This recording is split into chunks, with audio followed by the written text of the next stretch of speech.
Bienvenidos, comenzamos una semana más aquí en la UNAM Responde con el optimismo y la convicción de la comunidad universitaria que ve en los retos pues distintas oportunidades de ayuda y por supuesto de crecimiento. Por ejemplo, hace unos días durante el encuentro La Universidad y su futuro, una mirada desde el 2020, algunos participantes especialistas universitarios coincidieron que este acceso que tenemos ahora a Internet puede ser también una oportunidad para fomentar el gusto por la cultura y la ciencia. Así sea pues durante estos meses de pandemia. Y bueno, también hablando de retos y oportunidades, como lo ha hecho ya desde hace casi 3 décadas, Fundación UNAM ha estado muy atento a las necesidades de los estudiantes de la comunidad universitaria y de aquellos quienes están participando en el primer frente de esta pandemia con el personal de salud en torno a sus necesidades para crear campañas de ayuda y que todos podamos colaborar para contribuir a resolver de mejor manera esta crisis sanitaria. Hoy estaremos conociendo algunos de los retos y de los resultados de estas campañas de donación que pone a disposición de todos nosotros Fundación UNAM. Además, el lunes tenemos distintos reportajes y temas que iremos desmenuzando durante los próximos minutos. Quédense con nosotros. Y comenzamos como todos los días con un resumen de lo que ocurre en nuestro país, donde Campeche se convirtió ya en el primer estado en transitar al color verde del semáforo epidemiológico por riesgo de COVID-19. Esto, por supuesto, son buenas noticias, pero no significa que la pandemia haya terminado, que la pandemia esté completamente controlada.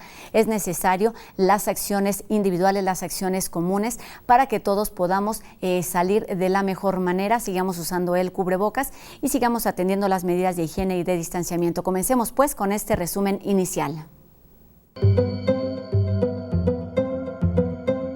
Que aun cuando hay una ligera reducción en la hospitalización, la ciudad permanece en semáforo naranja.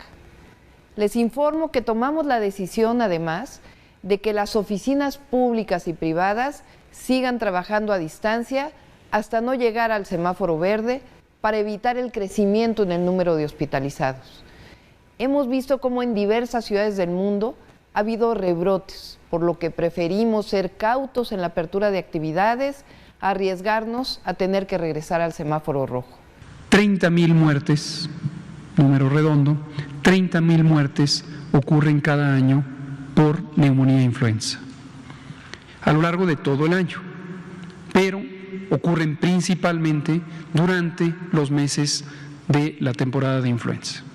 Entonces, tener en mente que influenza puede también ser una enfermedad letal, que las características clínicas de la influenza son semejantes a COVID-19, tos, fiebre, dolor de cabeza, dolor de cuerpo, inicio súbito, también puede haber pérdida del olfato y del gusto. Es un país en donde se gobierna para todos, para ricos y para pobres,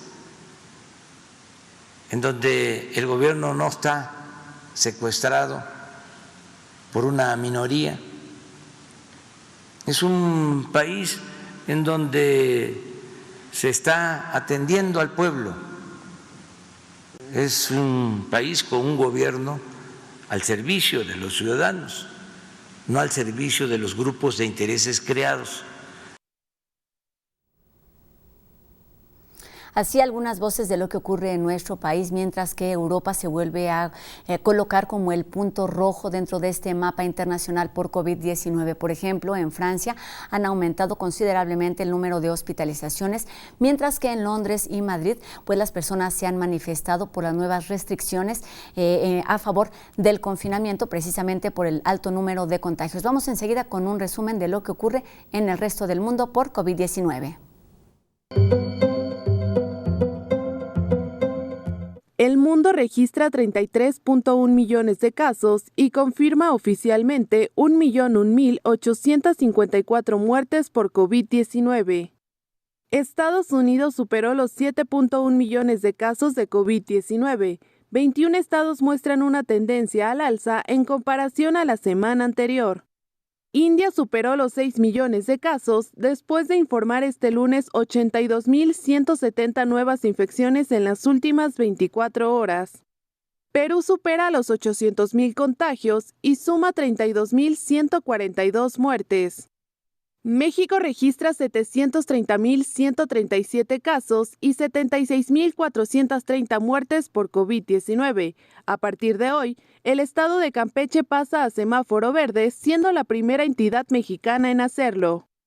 Australia informa que medidas de cuarentena fallidas en 2 hoteles en el estado de Victoria provocó la muerte de 768 personas y la infección de 18.418, según la investigación de cuarentena de hoteles COVID-19. El estado ha controlado el brote, registrando solo 5 nuevos casos y 3 muertes en las últimas 24 horas. En Bélgica, hoy entran en vigor nuevas reglas para prevenir el contagio de la COVID-19. Los bares, cafeterías y restaurantes cerrarán a las 11 de la noche y se prohíbe el consumo de alimentos en mercados. En Alemania, la canciller Angela Merkel se dice muy preocupada por el aumento de casos. Grecia reporta la primera muerte por COVID-19 en uno de los campos de migrantes y refugiados. En el sur de Francia, las admisiones en las unidades de cuidados intensivos se han triplicado desde principios de septiembre. En Panamá, el Instituto Conmemorativo Gorgas de Estudios de la Salud realizó este domingo las primeras pruebas de detección a través de la saliva. La disciplina en el cuidado de nuestra salud no puede ser exagerada si estamos viendo beneficios en nuestro bienestar, en nuestra salud física, mental y emocional. Esta tarde, como todos los días, el doctor Carlos Rosales del Instituto de Investigaciones Biomédicas nos explica algunas de las preguntas que nos hacen llegar a nuestros números de WhatsApp y también a nuestras redes sociales. Hoy en particular nos habla sobre los cuidados que deben tener algunas personas que ya han sido contagiadas con la enfermedad de COVID-19. Gracias, Rosa. Muy buenas tardes. Tenemos otras preguntas de nuestro público. Ahora, la señora María Elvia, de 65 años, nos dice: tuve una gripe muy fuerte a principios de septiembre y tomé algunos antigripales, jarabe para la tos y ya casi me recupero. La pregunta es: ¿cuánto tiempo más debo quedarme en mi casa?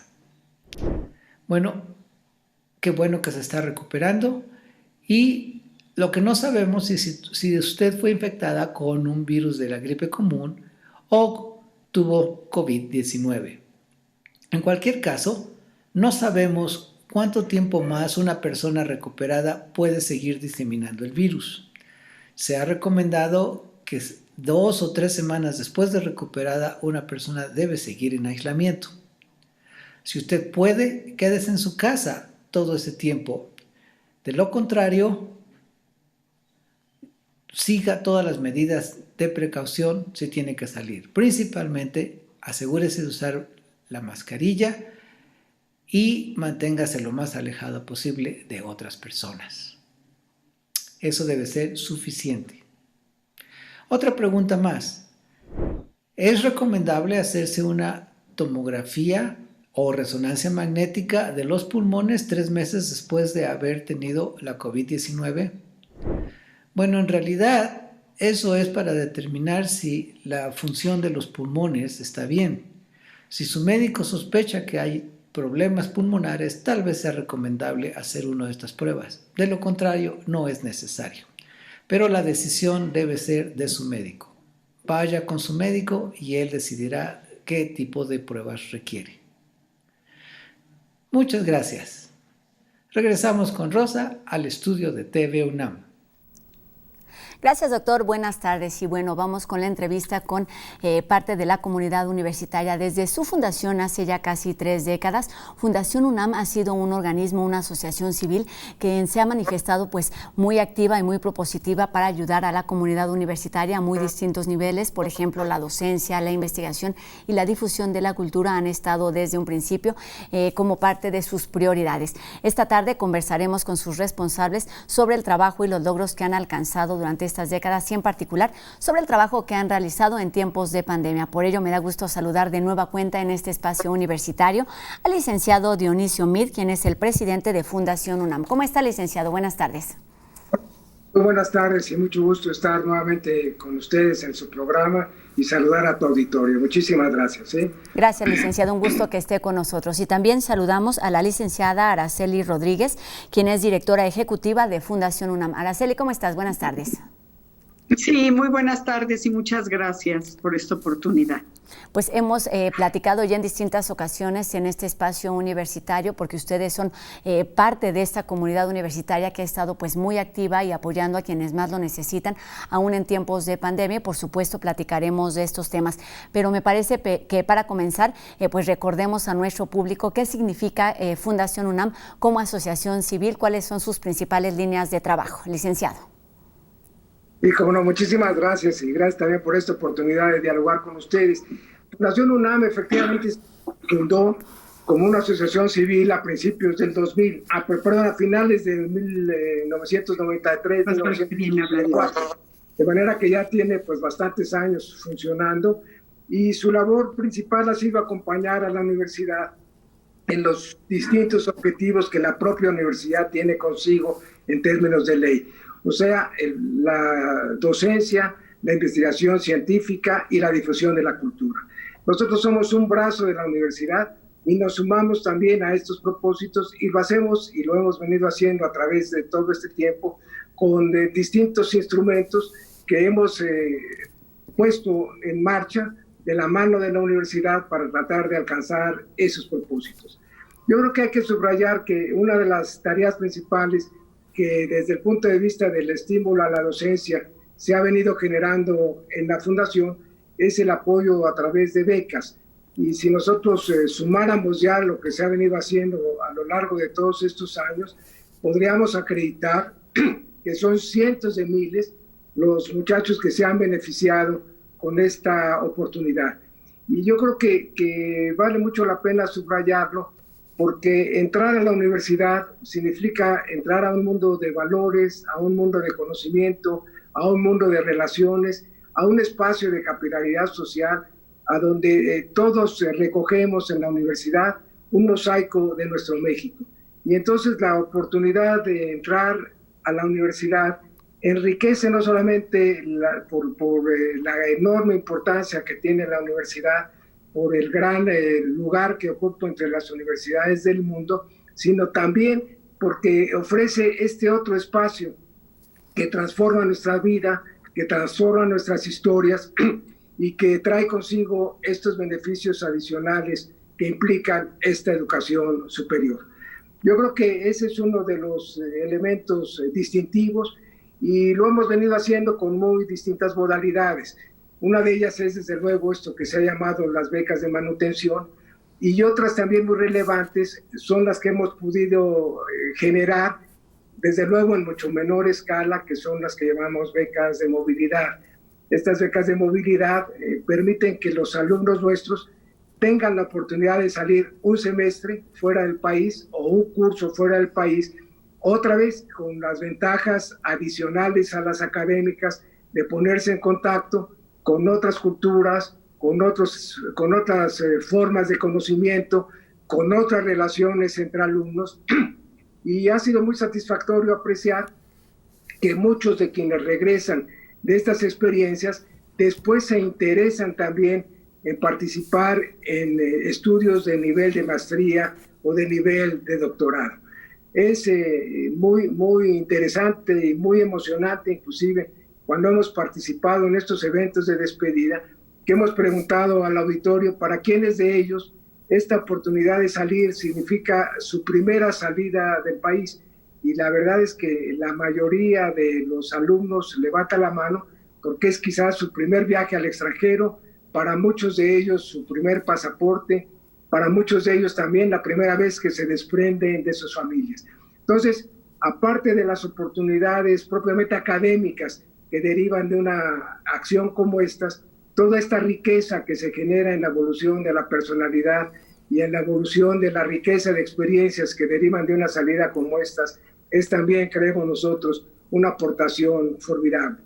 Tenemos otros apoyos de otra naturaleza. Tenemos uno muy relevante que llamamos becas nutricionales, que consisten en otorgar a aquellos alumnos que lo requieren un apoyo de un alimento al día Esta vez, como consecuencia de la pandemia, han sido estos apoyos muchos menos numerosos, porque la presencia de los alumnos en nuestro campo universitario pues ha sido mucho menor. Pero la verdad es que de no haberse atravesado la pandemia, habríamos alcanzado ya 1 millón de consumos a través de estos apoyos. Esto realmente significa una formidable oportunidad también para que los alumnos tengan un rendimiento mejor en sus estudios y tengan la posibilidad de potenciar mejor las oportunidades que ofrece nuestra universidad. Yo creo que hay que subrayar que, digamos, en adición a estos objetivos genéricos y a otros espacios de reflexión que hemos venido haciendo a través de nuestros foros, a través de nuestras pláticas, a través de nuestras distintas presencias, en esta oportunidad hemos generado, yo diría que dos implicaciones o dos tipos de programas distintos que tienden como propósito enfrentar los desafíos de la pandemia. Uno de ellos, propiamente coyuntural, mucho más etiquetado a temas de salud y a temas de protección a nuestros alumnos universitarios para que puedan hacer frente al desafío de una educación a distancia, y que se traducen en acciones más puntuales como el Dona un Kit que estamos dando a nuestros propios residentes, el de apoyos que también estamos dando a través de kits a las enfermeras y otros apoyos vinculados, por ejemplo, a la necesidad que tienen muchos alumnos de incorporarse a las oportunidades que ofrece la educación a distancia, pero para lo cual se requiere estar conectado a una red y para lo cual se requiere también disponer de un dispositivo, mantener un dispositivo electrónico que les permita enlazarse. Es pues muy terrible ver las cifras que ha manejado nuestro secretario general respecto a los alumnos muy elevados que se han visto afectados por estas carencias, y por eso vamos también de la mano de la universidad y en este tipo de programa también con lo que está haciendo la Facultad de Química, que también está propiciando para sus propios alumnos estas oportunidades de apoyo a distancia, tanto con tabletas como con apoyos vinculados a la disponibilidad de una red. Y nos hemos sumado también a otros esfuerzos institucionales que se han orientado también a enfrentar este desafío. Lo hemos hecho, por ejemplo, participando activamente en este programa que se ha llamado Juntos por la Salud. Ahí estuvo presente nuestro rector en el cierre de esta primera etapa, destacando la participación de la universidad y en donde la Fundación también participó activamente en un esfuerzo, en un tipo de vinculación entre el sector público y la sociedad civil para tratar de sumar sus esfuerzos en la lucha contra esta adversidad, contra esta pandemia, y que se tradujo desde el enlace, el diálogo con las áreas de investigación, por ejemplo, de la propia universidad, con quienes desde Juntos por la Salud, en particular en el TEC, estaban trabajando en este proyecto, como en otras instancias de acercamiento con otros países, con otras experiencias, para ver cómo iban evolucionando tratamientos terapéuticos, para ir conociendo la evolución de las vacunas, y en todo este esquema de intercambio de información, apoyando también a nuestra universidad, por ejemplo, a través y divulgando los distintos esfuerzos que en muy distintas áreas de la universidad se están haciendo respecto a la investigación de esta pandemia, por ejemplo, tanto en la Facultad de Química, en el área de Biología, en el área de Veterinaria, como en el área de la Facultad de Ciencias, en donde están trabajando también activamente para tratar de desarrollar una vacuna. Como estos temas se han venido tratando en su programa durante el transcurso de todos estos meses, sí habría que subrayar que quien se enferma ahora pues tiene muchas mejores oportunidades de sobrellevar el desafío de la pandemia que quienes se enfrentaron en los primeros meses en que se presentó en nuestro país.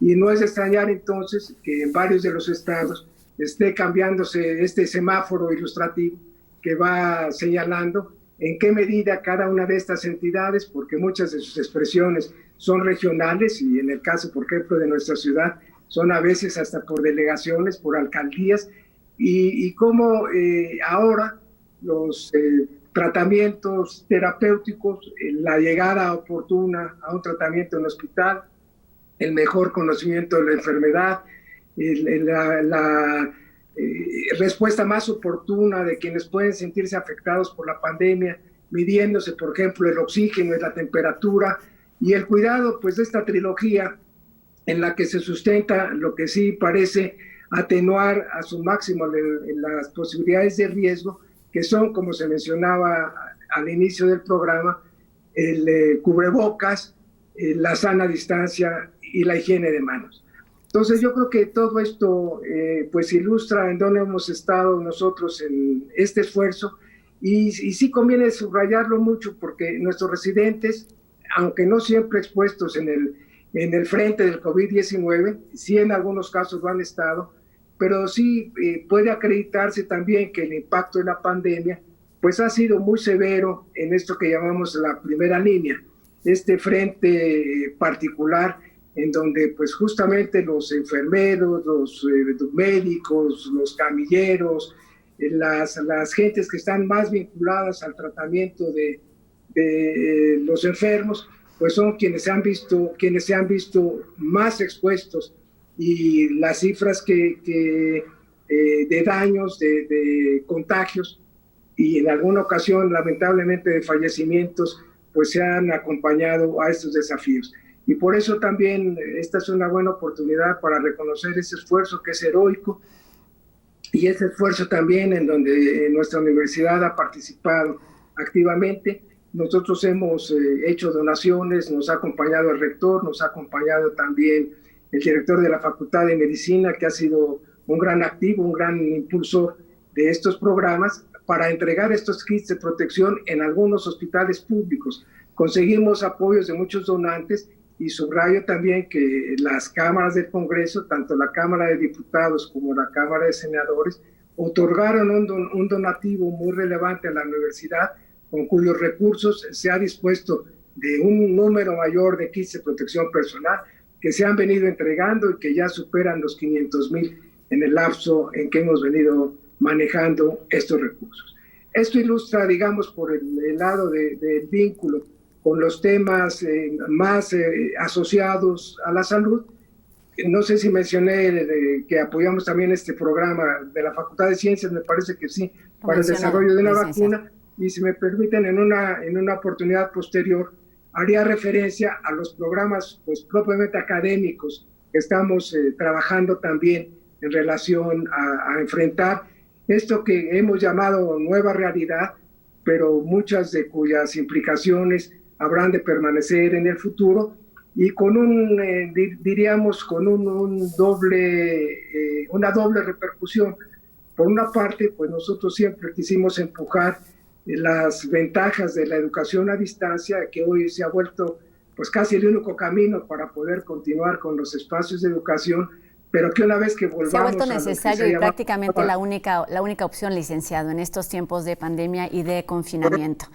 Regresaremos pero más. Cuando vuelva la nueva normalidad, habremos de seguir con educación a distancia en muchos casos, y habremos potenciado de una manera mucho más dinámica de lo que habríamos previsto su aprovechamiento para la docencia, que como bien dices, pues llegó y ahorita se ha vuelto pues prácticamente la única vía para continuar con nuestros procesos de aprendizaje. Y estos aprendizajes, por supuesto, serán pues de esos aprendizajes con los que debemos quedarnos aún después de la pandemia. Licenciado, ha quedado muy claro esta primer parte de intervención suya con respecto a los objetivos, las líneas de trabajo, las prioridades que tiene Fundación UNAM dentro de nuestra universidad. Con esto terminamos el primer bloque, licenciado, pero regresaremos para hablar de las prioridades que tienen que ver con las cuestiones académicas y algunos números en esta primera parte. Resaltamos los 500,000 kits que han sido entregados a los residentes, tanto médicos como enfermeras. Solo eso quería preguntarle, licenciado. Médicos y enfermeras, ¿verdad? Muy bien. Vamos, pues, es un más todavía. Ahí están estos datos que significan, por supuesto, muchísima ayuda. Muchos de estos estudiantes o universitarios quizá no estén atendiendo pacientes por COVID-19, pero también lo hemos mencionado en muy distintos programas, pues son personal que están ahí atendiendo esas otras enfermedades que, por supuesto, siguen siendo prioridad aún en tiempos de pandemia y que tienen que ver con el cuidado de nuestra salud. Licenciado, le pido que nos permita unos minutos, regresaremos para hablar de este tema y también los invito a que nos acompañen después de la pausa. Tenemos reportajes, cultura, humor y mucho más. No se vayan.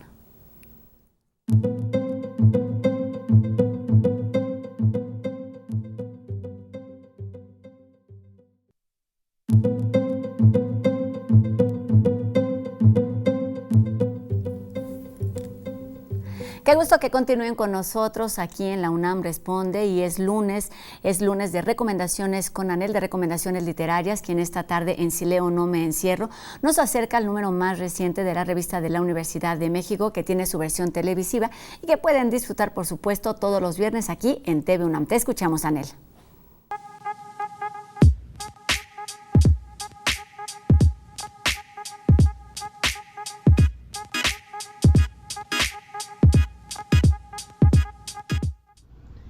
Bienvenidos, esto es Si leo no me encierro, un espacio para la literatura y el fomento a la lectura.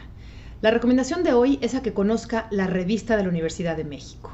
Para contribuir al debate sobre el racismo en México y el mundo, la edición de septiembre de este año está dedicada justamente a este tema.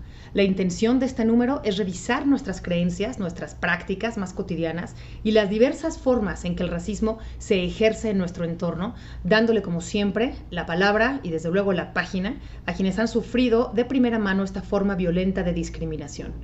Como asesores del dossier, la revista invitó a la lingüista mije Yasnaya Elena Gil y a la doctora Mónica Moreno Figueroa, afromexicana, ahora radicada en Reino Unido. Pero el número también contó con 3 académicos afromexicanos, con 2 poetas afrobrasileños, una escritora afrocaribeña, 2 escritoras afroestadounidenses y un defensor mixteco de los derechos lingüistas de los pueblos indígenas de México, además de la coordinadora del colectivo para eliminar el racismo y una decena de artistas plásticos que crean desde una postura ante el racismo. No se pierda, por favor, el artículo La blanquitud y blancura, cumbre del racismo mexicano, de Federico Navarrete, El prietito en el arroz, de Verónica González Laporte, que nos explica cómo funciona el racismo en Corea del Sur, La ilusión de la raza, de Junko Ogata, Bastarda, de María Galindo. Para ir más allá, no deje de consultar La panorámica para entender el racismo hoy, donde Ariadna Tenorio comenta la bibliografía básica sobre el tema del racismo. La revista de la Universidad de México es mensual, la puede leer impresa y la puede encontrar a la venta en varias librerías de libros UNAM, en el Péndulo, en las del Fondo de Cultura Económica, o consultarla gratuitamente en línea. Además, tiene también un programa de Radio UNAM y otro programa en TV UNAM, además de que cuenta con un maravilloso blog de jóvenes en el que se reflexiona y comenta sobre los temas del mes. Lea la revista de la Universidad y yo lo veo el próximo lunes con más espacios para la literatura y el fomento a la lectura. Y recuerde, si leo, no me encierro. Hasta la próxima.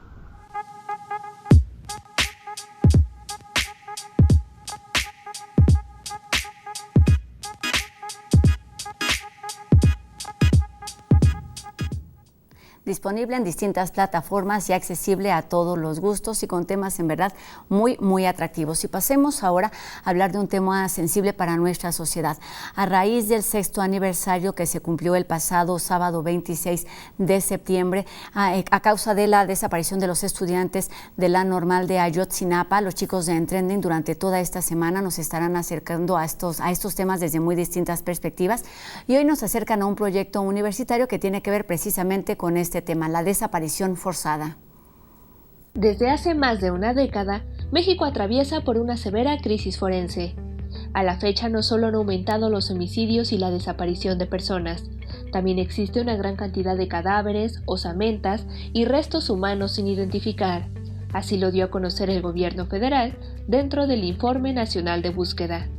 Para mitigar esta problemática nacional, especialistas de la Licenciatura en Ciencia Forense de la UNAM llevan a cabo el proyecto NN, que busca desarrollar estándares de calidad para la identificación de personas.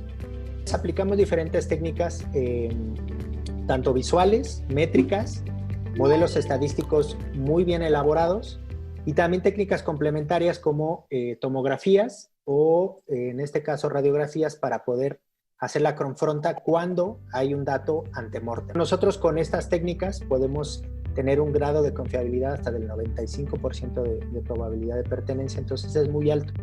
De esta manera, el Dr. Quinto y sus colaboradores desarrollan nuevos métodos forenses para determinar sexo, edad, ancestría, estatura y rasgos particulares en la población nacional, debido a que los ya existentes no consideran la variabilidad de los mexicanos, pues se trata de indicadores universales generados en Estados Unidos, Europa y otras regiones del mundo.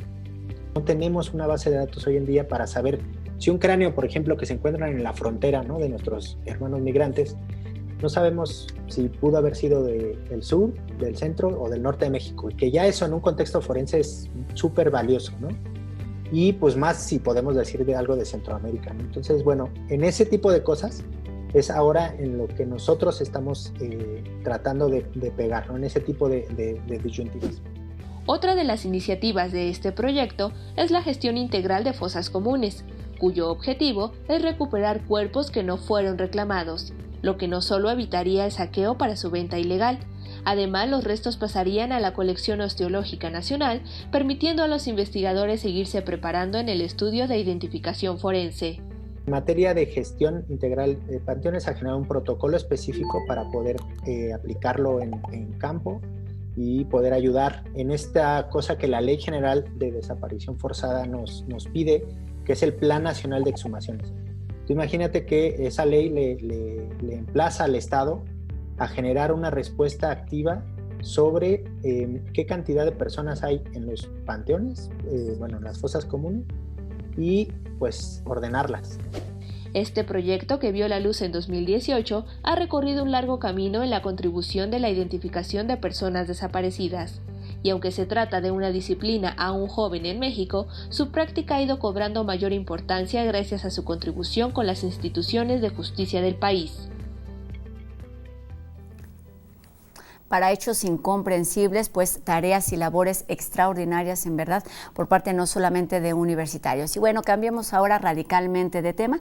Vamos a ver qué nos prepararon los chicos de No Memes para esta tarde de lunes en su primer dosis aquí en TV UNAM. Interrumpimos este programa para informarles que No Memes les tiene algo divertido que compartir.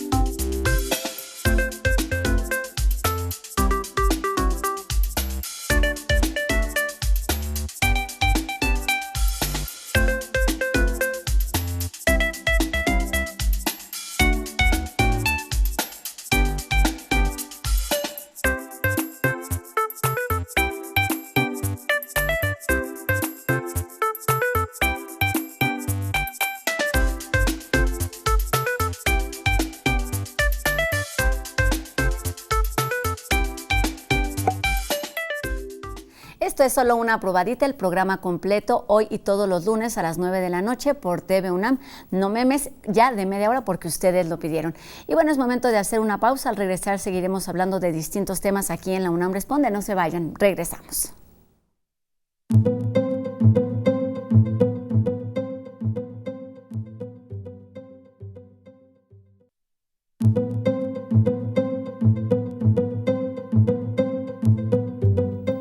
Qué gusto que continúen con nosotros y comenzamos este último bloque hablando de todos esos retos que se pueden volver oportunidades de ayuda y de apoyo para quienes más lo necesitan, y retomamos nuestra conversación con los responsables de Fundación UNAM, en primer término el licenciado Dionisio Mit, presidente de esta Fundación UNAM, y también con la licenciada Araceli Rodríguez, directora ejecutiva de esta fundación. Pues se quedaron algunos temas por ahí todavía en el tintero, pero para comenzar este segundo bloque nos gustaría que nos ayudaran a entender precisamente cómo funciona Fundación y cómo está integrada, considerando estas primeras palabras que nos decía el licenciado acerca de es un brazo de nuestra universidad, pero también es nuestra universidad. ¿Cómo funciona? ¿Cuál es la colaboración? ¿Y cuáles son, digamos, el distanciamiento que mantiene, por ejemplo, con la rectoría de nuestra universidad? Sí, la verdad es que como nosotros estamos organizados como una asociación civil, tenemos una vida como una persona moral independiente.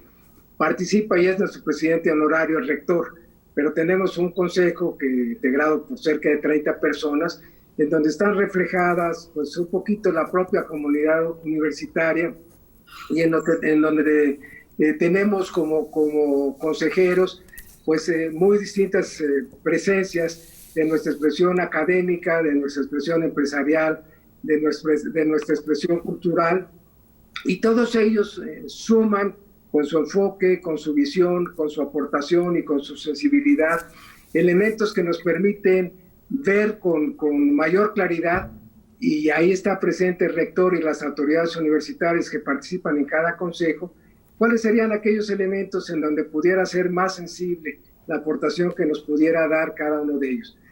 Por decirlo ahora de manera más particular, en nuestro consejo reciente tuvimos la presencia de uno de nuestros consejeros más activos, el ingeniero Slim, que compartió con nosotros todo lo que se ha venido haciendo a través de su fundación para el acercamiento de la vacuna, no solo a México, sino a América Latina, y cuál era la situación en la que estaba vigente en ese momento la investigación a través sobre todo de AstraZeneca, es con quien él ha suscrito ya un convenio.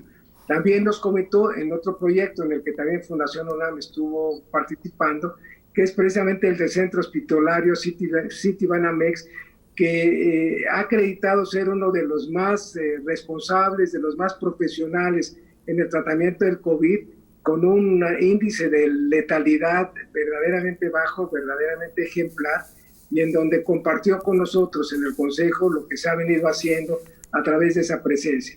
También, por ejemplo, contamos con la presencia de otro de nuestros consejeros más activos, que ha sido reconocido también en su facultad como un distinguidísimo egresado, que es el contador Hart, que canalizó a través de Fundación UNAM recursos, se fueron a través del programa Juntos por la Salud a hospitales y a centros de atención en Oaxaca, en donde él tiene un enorme interés y una gran presencia.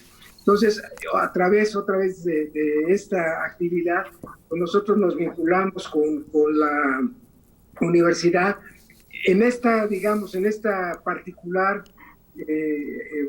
mirada de cara a la pandemia, pero lo hemos venido haciendo también desde hace tiempo, sumando los esfuerzos de ellos y de la universidad en todos los propósitos de difusión, de reflexión que hemos venido haciendo a través de los años.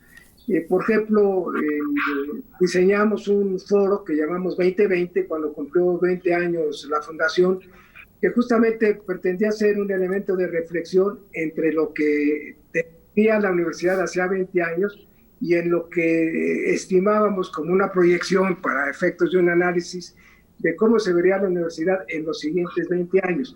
Y ahí sumamos la presencia de consejeros nuestros, de invitados de la academia y de otros invitados, para tratar de resolver sobre estos temas pues muy relevantes, y en donde hemos platicado, por ejemplo, de la contaminación ambiental, problemas médicos, de la vida en las ciudades, y en este caso puntual, nuestro tema de reflexión naturalmente tuvo que ver con las lecciones de la pandemia. Y aquí sumamos 6 mesas redondas, 6, digamos, presentaciones con sus espacios de reflexión sobre temas vinculados a la pandemia, arrancando con una presentación magistral que nos hizo favor de hacer el rector Narro Robles, y que se acompañó también con la presentación de nuestro coordinador académico del área científica, y luego también hemos tenido otras presentaciones en este lapso en donde hemos reflexionado sobre el origen de este virus tremendo, microscópico, pero que nos trae en jaque, lo que la universidad ha venido haciendo, cómo se calculan los modelos matemáticos para poder predecir cuál será el comportamiento futuro de la pandemia. Y vamos a ver también en nuestra próxima mesa, el 15 de octubre, cuáles han sido los impactos económicos, políticos, sociales de la pandemia en nuestro país, y yo diría que en el mundo. Contaremos ahí con la presencia, de una vez aprovecho para invitarlos, del doctor Rolando Cordera, de María Luis Fuentes y de Norma Samaniego, que habrán de aportarnos su punto de vista y que habrán de incidir pues, en esos elementos digamos, tan importantes que han venido afectando la vida de nuestra sociedad, la vida de nuestra comunidad, en algunos casos, pues para tener el diagnóstico de lo que ha venido ocurriendo, y en otros casos para ir reflexionando sobre esa nueva realidad que hemos de enfrentar y en la cual queremos que digamos, este diagnóstico muy brutal que ha derivado de la pandemia, de desigualdades, de inequidades, de falta de oportunidades, encuentre un camino en donde esas realidades las podamos ir superando con una buena definición de políticas públicas que nos permita enfrentar con mejor horizonte, con una mejor aplicación de instrumentos y un buen diagnóstico para que los retos del futuro pues permitan ir resolviendo lo que ahora hemos enfrentado como una realidad muy lamentable. Entonces esto es, digamos, los temas de reflexión en donde vinculamos la presencia de consejeros nuestros, como en este caso con la presencia de autoridades y maestros universitarios que nos dan sus puntos de vista sobre distintos temas. Por ejemplo, el año pasado, en donde cumplimos 90 años de la autonomía, pues uno de los temas principales, el tema de hecho de uno de nuestros foros fue precisamente la autonomía universitaria. Y ahí contamos con la presencia, por ejemplo, de Vicente Quirarte, miembro de la Junta también y del Colegio Nacional, con la presencia de Sergio García Ramírez, profesor emérito, con la presencia de Javier García Diego. Entonces, así nos vamos vinculando con académicos destacados, con investigadores, con poetas, como en este caso de Vicente, que nos llevan sus puntos de vista, su presencia, y que nosotros vinculamos con el mundo universitario de maestros y de alumnos que vayan beneficiándose y vayan participando también con sus reflexiones de estos pensamientos, de estas aportaciones. Una constante, maestro. Perdón, licenciado, una constante, por supuesto, ha sido el lograr esta variedad de voces, esta variedad de participantes, quienes ayudan a entender primero cuáles son las necesidades y cómo pueden hacerse de estas ayudas para lograr beneficiar pues a una mayor cantidad de personas. ¿Se refiere usted al término de esta nueva realidad a la que yo a veces creo que ya nos estamos enfrentando desde el día 1 de esta pandemia, pero por supuesto las cosas van cambiando? ¿Qué sucederá con estas necesidades, con la educación a distancia, con el paso de la pandemia? ¿Cuáles son los objetivos, digamos, los programas en los que están pensando ustedes trabajar ahora que esta pandemia se controle un poco, aunque no tengamos la fecha exacta de cuando suceda, licenciado?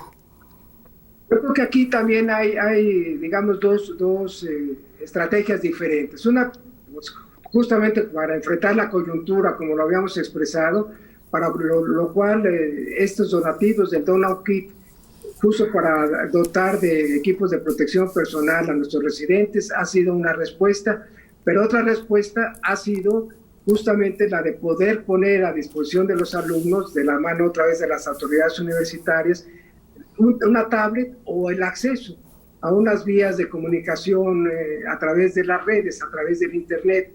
Yo diría que eso es apenas la primera parte de lo que tendremos que hacer. El siguiente desafío para el cual la universidad ya se está preparando es cómo podemos dotar a todas nuestras instalaciones de estos beneficios, que cualquiera que se acerque a la universidad pueda contar con una tablet o con una computadora, pero que también esté dotado todo el campus de estos vehículos de acceso al Internet, para que tengamos lo que es la infraestructura, lo que sería la condición previa para poderlo potenciar.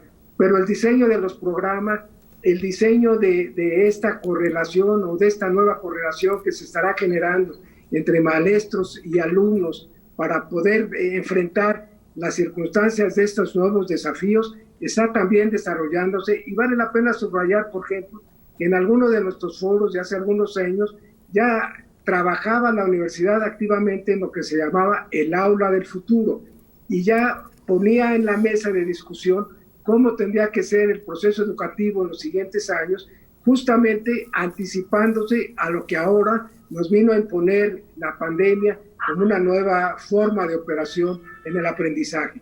Entonces yo creo que disponiendo de este andamiaje esencial, crucial, previo para poder potenciar estas capacidades, tendremos que tener respuestas desde el punto de vista académico, desde el punto de vista de formación y desde el punto de vista de investigación para poder potenciar lo que ahora se está apenas cimentando con estas exigencias de comunicación y de disponibilidad técnica. Entonces, yo creo que el trabajo futuro tendrá que ver con esas nuevas realidades. Y subrayo también porque está siendo parte ya de nuestra nueva experiencia.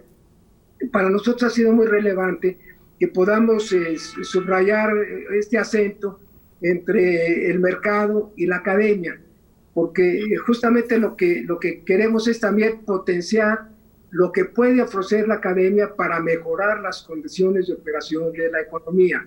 Para eso hemos diseñado esquemas, hemos diseñado premios en donde las empresas participantes subrayan cuál es el tema que les gustaría que fuera objeto de investigación y la academia responde con sus aportaciones, con sus trabajos, con su investigación científica, acomodándola a estas exigencias que de antemano fueron definidas por este mundo del mercado que está esperando su contribución científica. Y en eso hemos venido. Y ahora tenemos, por ejemplo, que para potenciar en este año los premios que teníamos vigentes, hemos pedido que las aportaciones se hagan a través de esta comunicación a distancia, a través de Internet. Y los jurados están trabajando con estas aportaciones para diseñar también estos mecanismos de reconocimiento, para definir a quienes se les habrán de otorgar estos premios. Aquí lo ideal es que los premios se traduzcan después en una experiencia presencial, pero significa que no hemos interrumpido por la pandemia la realización de estos objetivos que nos parecen cruciales y que habrán de permanecer en el futuro. Permanecerán aún después de esta pandemia, licenciado. Pues nos quedan muy poco tiempo y justamente esa era mi pregunta final. Fundación UNAM trabaja para alumnos, para universitarios, para exalumnos. ¿Quiénes pueden ayudar? Se requiere, digamos, de estos dos brazos de a quién ayudar, que son los beneficiarios, pero también de quienes ayudan. Para terminar, me gustaría que invitara a quienes estén dispuestos a ayudar en Fundación y ser partes de Fundación UNAM. Sí, es correcto. Y solamente quiero subrayar dos cosas. Nosotros tenemos una presencia semanal a través de artículos de egresados de la universidad y todos quienes han participado nos han dicho que su vida ha sido otra después de la universidad y que todos tenemos un compromiso con la universidad. De manera que nosotros los invitamos a corresponder a ese compromiso inscribiéndose a Fundación UNAM, metiéndose a nuestras páginas y haciendo donaciones, a donaciones que permitan que muchos más jóvenes puedan materializar estos sueños, puedan hacer posible lo imposible y puedan realizar sus estudios en este mundo del conocimiento, en este mundo de valores, en este mundo de oportunidades que ofrece nuestra oportunidad nacional. Los invitamos de veras porque hay un compromiso con nuestra universidad, hay un compromiso con los jóvenes y unos jóvenes mejor preparados habrán de hacer de nuestra universidad una universidad mejor y una universidad mejor habrá de hacer de nuestro país un México mejor. Que nuestra así sea. Universidad. Para que esto sea así, licenciado, nada más quería retomar. ¿Cuántas tablets o cuál ha sido la respuesta de esta campaña de Dona una Tablet? Nosotros hemos sido catalizadores de la captación de los recursos y estamos viendo con la universidad, y es la universidad la que está señalando a quiénes y cómo se tienen que entregar. Ellos son los que tienen un poquito el inventario, requerimientos de necesidades y a lo que nos han invitado y en lo que hemos participado, pues con gran entusiasmo y con gran responsabilidad, es a canalizar, a generar la recolección de recursos para poderlos entregar a la propia universidad y ellos son los que van disponiendo de estos recursos para asignarlos en función de los inventarios, de los recuentos, de las exigencias que vayan encontrando en los distintos centros de enseñanza.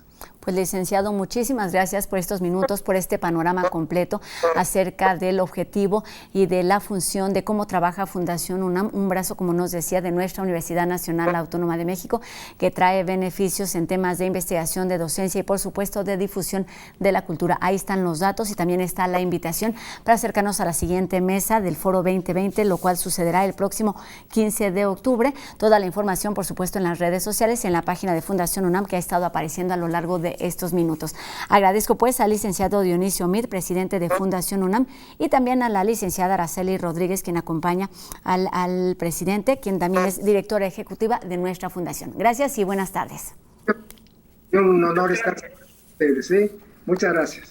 Gracias. Enhorabuena. Y bueno, tenemos mucha más información aquí en la UNAM Responde. Seguimos hablando de desaparición forzada y enseguida los chicos de Entreni nos acercan a manera de recordatorio cuáles han sido esos casos en materia de este tema sensible en nuestro país, cuáles han sido los más recientes. Veamos.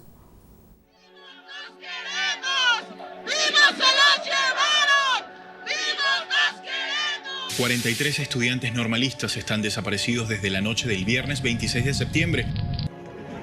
Tras ser agredidos y perseguidos por policías que además asesinaron a 6 jóvenes. ¿Por qué los asesinan? Mientras otros 25 resultaron lesionados. Varios uniformados dispararon en contra de un grupo de estudiantes y profesores en el centro de la localidad de Iguala. Este hecho está conmoviendo y está moviendo a la sociedad nacional y a la sociedad internacional. Y creo que Ayotzinapa es un parteaguas. Ya hoy no somos los mismos de antes. A 6 años de la desaparición de los 43 normalistas de la Escuela Normal Raúl Isidro Burgos en Ayotzinapa, Guerrero, muchas incógnitas e irregularidades han sido parte del proceso de investigación para dar con el paradero de los estudiantes. Desde el discurso de Murillo Karam y la verdad histórica, se intentó cerrar uno de los casos más recientes de desaparición forzada que ha puesto en evidencia los obstáculos a la justicia y la constante violación a los derechos humanos en nuestro país.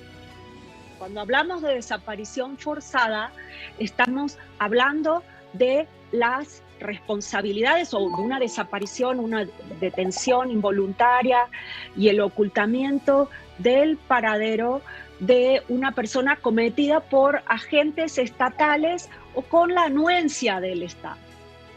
Sin embargo, bueno, es importante también señalar que en México no solo tienen lugar desapariciones forzadas, sino también tienen lugar otras desapariciones.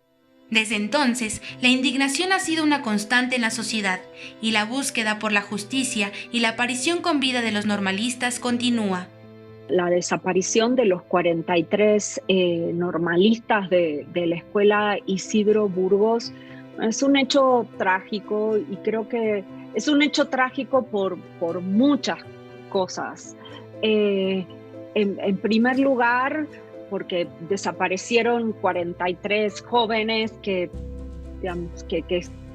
estaban estudiando y luchando por un mundo mejor, y eso ya de por sí es una tragedia inaceptable socialmente, ¿no? Por otra parte, creo que también es una tragedia o genera indignación el que después de 6 años no sepamos a dónde están.